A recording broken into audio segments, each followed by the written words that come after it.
کچھ افراد نے سوال کیا ہے. دیکھیے سوال کرنا بہت اہم ہے. ایک تو سوال کرنے سے جواب دینے والوں کو کچھ تھوڑا سا پڑھنے کا اور موقع مل جاتا ہے. سوال منع نہیں ہے, سوال کرنا منع نہیں ہے کہ صاحب آپ نے جو یہ پڑھا ہماری سمجھ میں نہیں آیا کیسے پڑھا, یہ غلط نہیں ہے. سوال کرنا تو بہت اہم ہے. حجت کرنا, بحث برائے بحث کرنا غلط ہے, سوال کرنا غلط نہیں ہے.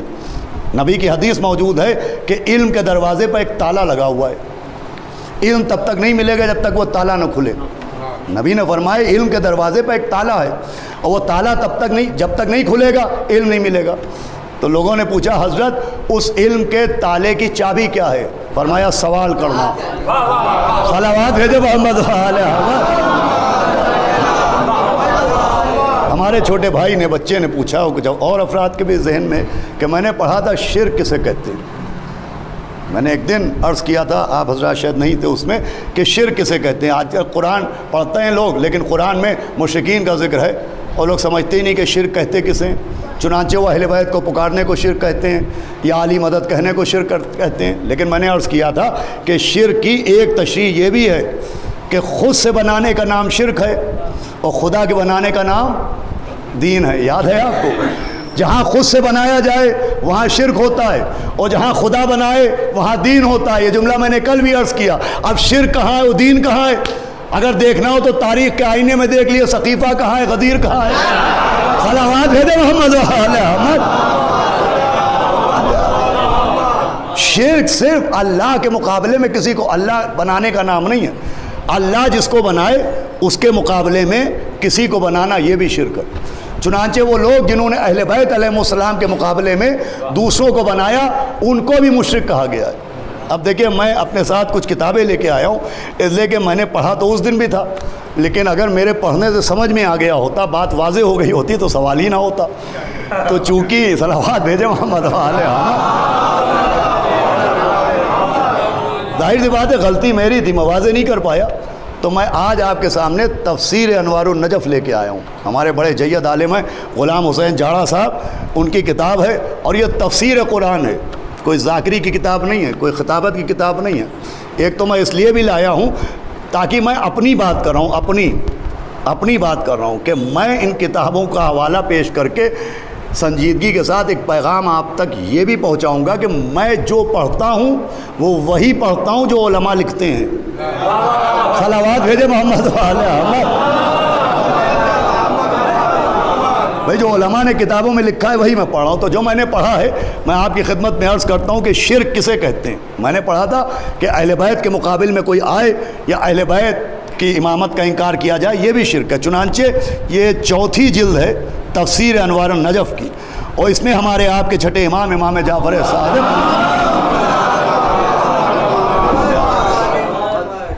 تفسیر برہان کے حوالے سے اس میں حدیث ہے کہ امام نے گناہان کبیرہ بیان کیے کہ گناہان کبیرہ کیا کیا ہیں. گناہان کبیرہ سب سے بڑے گناہ کیا ہوتے ہیں جن کو اللہ معاف نہیں کرے گا.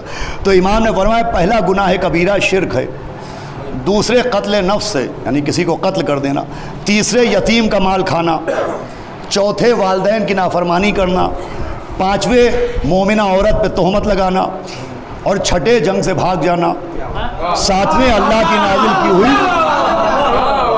کی نازل کردہ چیزوں کا انکار کرنا. یعنی یہ 7 چیزیں اس حدیث میں امام نے شرک بتائیں, جس میں پہلا گناہ کبیرہ ہے شرک. اب شرک کہتے کسے ہیں بھائی؟ امام بھی چاہتے ہیں لوگ سمجھ لیں شرک کسے کہتے ہیں. تو یہ 7 چیزیں بیان کرنے کے بعد کہ شرک گناہ کبیرہ ہے, قتل نفس گناہ کبیرہ ہے, یتیم کا مال کھانا گناہ کبیرہ ہے, ماں باپ کی نافرمانی کرنا گناہ کبیرہ ہے, کسی مومن عورت کے اوپر تہمت لگانا گناہ کبیرہ ہے, جنگ سے بھاگ جانا گناہ کبیرہ ہے, جو چیزیں اللہ نے نازل کی ان کا انکار کرنا گناہ کبیرہ ہے. اس کے بعد آپ نے فرمایا کہ شرک کے متعلق, اب حدیث سنیے گا, میں اپنی طرف سے کچھ نہیں پڑھوں گا. امام فرماتے ہیں کہ شرک کے متعلق تم لوگ سن چکے ہو کہ کیا کچھ خدا و رسول نے ہمارے حق میں فرمایا. امام فرما رہے ہیں تم سن چکے ہو کہ خدا و رسول نے ہمارے لیے کیا فرمایا ہے. من کنت مولا ہو فہذا علی مولا. صلوات بھیجے محمد علیہ. امام فرمانا ہے کہ تم سن چکے ہو کہ کیا کچھ خدا نے اور رسول نے ہمارے حق میں فرمایا، لیکن لوگوں نے اس بارے میں خدا اور رسول کو جھٹلایا۔ امام فرما رہے ہیں اس لیے وہ شرک کے مرتکب ہوئے۔ صلوات بھیجے محمد۔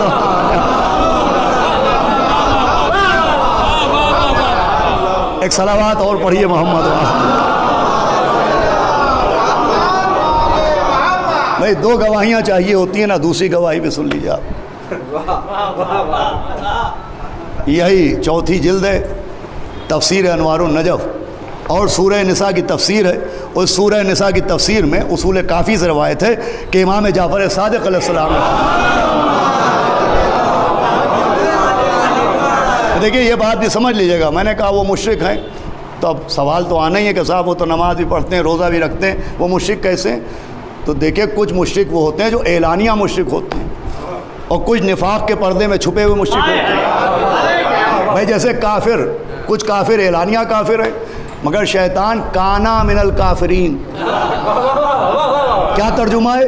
شیطان کافر ہو گیا، کہیں وہ تو کافروں میں تھا، نماز پڑھ رہا تھا مگر کافروں میں تھا، سجدہ کر رہا تھا مگر کافروں میں تھا۔ چنانچہ امام فرماتے ہیں کہ اگر ایک قوم اللہ وحدہ لا شریک کی عبادت گزار بھی ہو، اور وہ نمازیں بھی پڑھتی ہو، اور وہ حج بھی کرتی ہو، اور وہ زکوٰۃ دینے والے بھی ہوں، اور ماہ رمضان کے روزے رکھنے والے بھی ہوں، لیکن خدا اور اس کے رسول کے فیصلے پر یہ کہہ دیں کہ یہ کیوں؟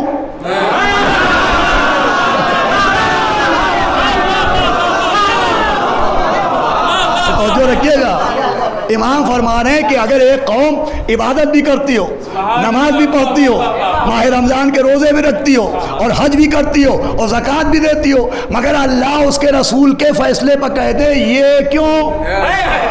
بھائی غدیر کا مہینہ ہے، حارث نے یہی تو کہا تھا، یہ کیوں؟ محمد والے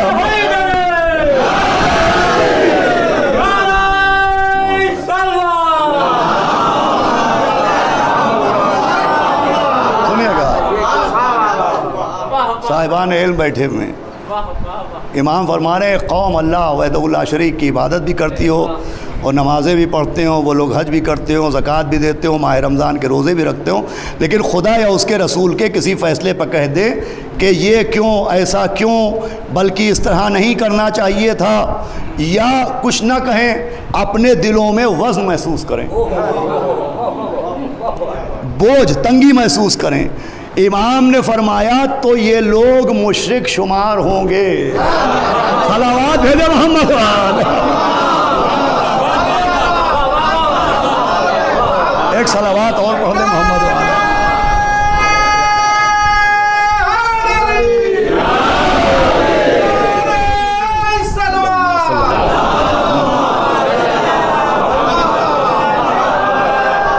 اب آخری بات اور سنیں۔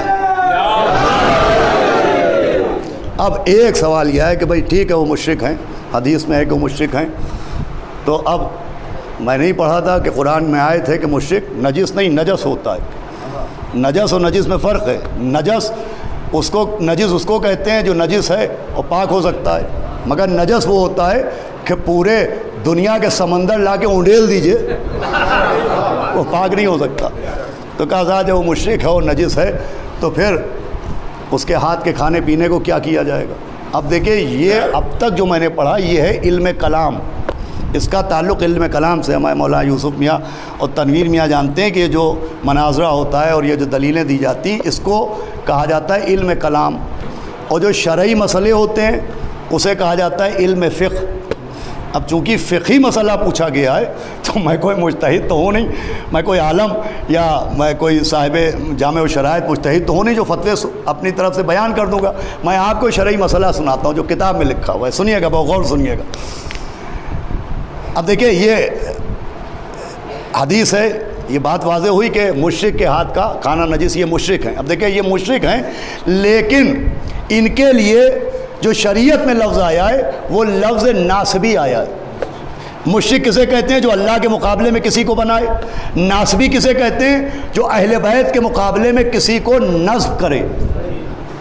ان کے لیے, ان مشرکوں کے لیے جو اماموں نے لفظ استعمال کیا وہ ہے ناسبی. اب ان کے ہاتھ کے کھانے پینے کا کیا مسئلہ ہے؟ تو شرعی مسئلہ انہوں نے بھی خود شرعی مسئلہ کہہ کے بیان کیا ہے کہ یہ شرعی مسئلہ بیان کرتے ہیں کہ جو شخص اعلانیہ اہل بیت سے عداوت رکھتا ہو, چاہے اپنے کو مسلمان کہتا پھرے, اس کا ذبح کیا ہوا جانور حلال نہیں ہے. صلوات بھیجے محمد. ایک صلوات آواز بلند پڑھے محمد. یہ اس کے ہاتھ کا ذبیحہ جو اعلان کر دے, اعلانیہ کہے اس کے ہاتھ کا ذبیحہ حلال نہیں ہے. ابو بصیر کہتے ہیں کہ میں نے چھٹے امام سے پوچھا. اب سنیے گا, اب دیکھیں یہ احکام ہے, ذبح کے احکام ہیں, ذبیحہ کے احکام اس کے باب میں لکھا ہوا ہے. کوئی ذاکری کی کتاب نہیں, خطابت کی کتاب نہیں, کسی کی مجلسوں کا مجموعہ نہیں ہے جو میں آپ کو سنا رہا ہوں. یہ احکام شریعت کا معاملہ ہے. اب اس میں حدیث لکھی کہ ابو بصیر نے چھٹے امام سے سنا کہ آپ نے فرمایا کہ ناسبی کا ذبح شدہ جانور حلال نہیں ہے. ناسبی آپ جانتے ہیں کسے کہتے ہیں؟ مشرک, یعنی جو اہل بیت کے مقابلے میں کسی کو بنائے, نصب کرے, اسے کہتے ہیں ناسبی. امام نے فرمایا ناسبی جو اعلان کرے کہ میں اہل بیت کا دشمن ہوں, اس کے ہاتھ کا ذبیحہ حلال نہیں ہے. تو اب پھر ابو بصیر کہتے ہیں کہ میں نے آپ سے, اس کو غور سے سنیے گا, ابو بصیر کہتے ہیں میں نے چھٹے امام سے کہا کہ ایک شخص بازار سے گوشت خریدتا ہے, حالانکہ اس کے قریب ہی میں مومن کی بھی دکان ہے, یعنی اہل بیت کے چاہنے والے کی بھی دکان ہے, لیکن وہ جان بوجھ کے ناسبی کے یہاں سے خریدتا ہے, تو اس کے لیے آپ کیا کہتے ہیں؟ تو امام نے کہا تو کیا کہلوانا چاہتا ہے؟ امام نے پوچھا تو کیا کہلوانا چاہتا ہے؟ اس نے کہا بھئی ایک شخص ہے کہ جو ناسبی کے یہاں سے, جو اعلانیہ دشمن اہل بیت ہے, اس کے یہاں سے گوشت خریدتا ہے, جبکہ قریب میں ایک شیعہ ایک مومن کی دکان بھی ہے, لیکن وہ جان بوجھ کے وہاں سے خریدتا ہے. تو اس گوشت کے لیے آپ کیا کہتے ہیں؟ امام نے فرمایا کہ تو کیا کہلوانا چاہتا ہے؟ فرمایا بس یہ سمجھ لے کہ وہ گوشت مردار کا خون اور خنزیر کے برابر ہے. سنیے گا, آپ تعجب ہوا آپ کو؟ فرمایا خون مردار اور خنزیر کے برابر ہے. ابو بصیر کہتے میں نے تعجب سے کہا سبحان اللہ, جیسے آپ کو حیرت ہوئی ویسے ابو بصیر کو بھی حیرت ہوئی. وہ کہتے میں نے کہا سبحان اللہ, یہ خون مردار اور خنزیر کے گوشت کی طرح ہے. آپ نے فرمایا اللہ کے نزدیک تو اس سے بھی سخت ہے. صلوات بھیجے محمد. بس ایک صلوات پڑھے محمد.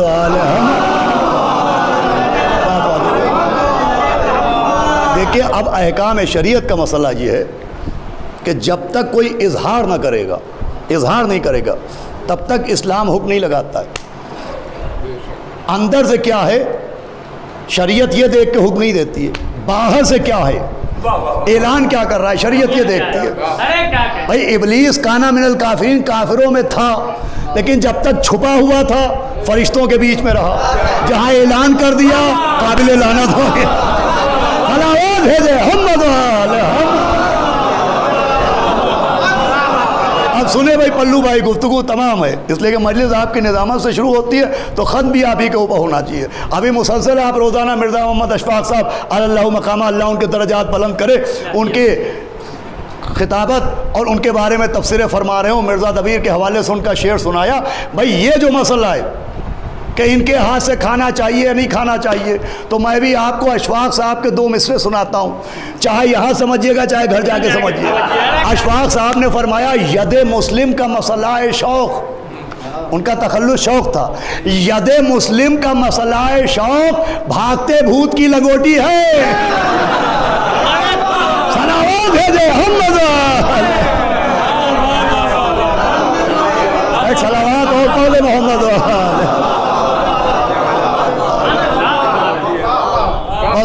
گرامی, تو یہ گفتگو تمام ہوئی. اہل بیت کا دشمن کیا ہے یہ مسئلہ ہے ہی نہیں, وہ کیا نہیں ہے یہ مسئلہ ہے.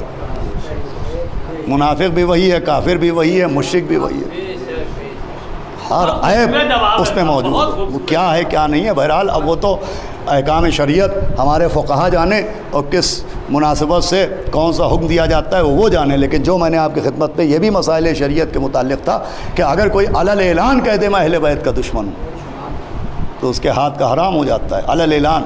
اور اہل بیت کی دشمنی کا مطلب یہ ہے کہ اس نے کسی کو اہل بیت کے مقابلے میں نصب کیا ہے۔ اچھا، یہ بات اور آ گئی ہے تو میں عرض کروں گا کہ بھائی دیکھیے، مشرکین کا قرآن میں ذکر ہے، اور مشرکین نے جن کو بنایا تھا، وہ جن کی عبادت کرتے تھے، ان کے نام بھی موجود ہیں۔ وہ جن کی عبادت کرتے تھے ان کے نام بھی موجود ہیں۔ وہ لات کی عبادت کرتے تھے، وہ عزا کی عبادت کرتے تھے، وہ جبت کی عبادت کرتے تھے، وہ طاغوت کی عبادت کرتے تھے۔ تو مشرک جن کی عبادت کرتے تھے انہیں جبت کہتے تھے، انہیں طاغوت کہتے تھے، انہیں لات کہتے تھے، انہیں عزا کہتے تھے۔ اب خود اپنی کتابوں میں دیکھ لیجئے گا، جب اہل بیت نے اپنے دشمنوں پہ لعنت کی ہے تو کبھی جبت کہہ کے لعنت کی ہے، کبھی لات کہہ کے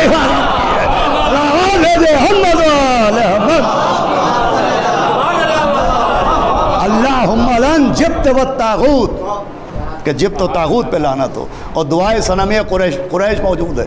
کیا اول جملہ ہے؟ اللہم لن صنم قریشن، کہ اللہ قریش کے ان دونوں بتوں پر لعنت کر۔ تو جو بنائے گئے وہ بت تھے، جنہوں نے مانا وہ بت پرست تھے۔ صلوات بھیجے محمد علیہ